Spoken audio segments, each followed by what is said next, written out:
Beleza, galerinha? Aqui é o Pedro da Star Gamers. Galera, hoje eu vou estar mostrando pra vocês como deixar o seu Minecraft igual ao de PC.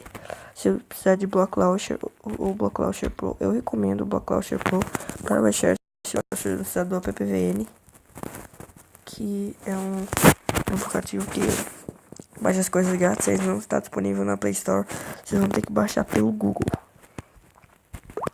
Olha só, existe o seu Block Launcher. Tá legal? Eu já tava jogando aqui, mas eu vou sair pra mostrar pra vocês. Vocês estão vendo ali? Windows 10 Edition Beta. Tá em versão beta ainda, galera. Não fique muito irritado que você não sabe fazer as coisas que tá em versão beta. Mas olha só, galera. Você tem que vir aqui, ó. Deixa eu achar. Esse negócio, você tem que ativar. Ele vem sempre desligado, vocês vão ter que ativar. Tá legal, galera? Deixa eu voltar, sair dali.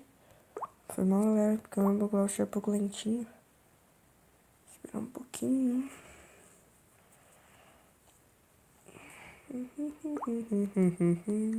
Aí abriu. Daí agora eu vou criar um mundo criativo pra vocês verem. Aí, galera. Olha eu aqui. Tá montando, né, galera? Uma visão. Aí. Olha só. Olha o meu inventário. Tá ligado, galera? Que igualzinho de PC.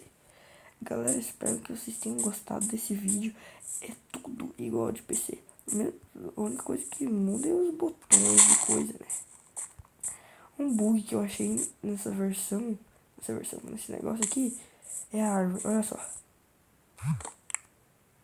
Você quebra o primeiro, ele quebra tudo. Tá legal, galera? Esse vídeo foi bem rapidinho. Só pra ensinar pra vocês aí como é que se faz. Então, né? Falou, tchau. Igual do resenha, né? Falou.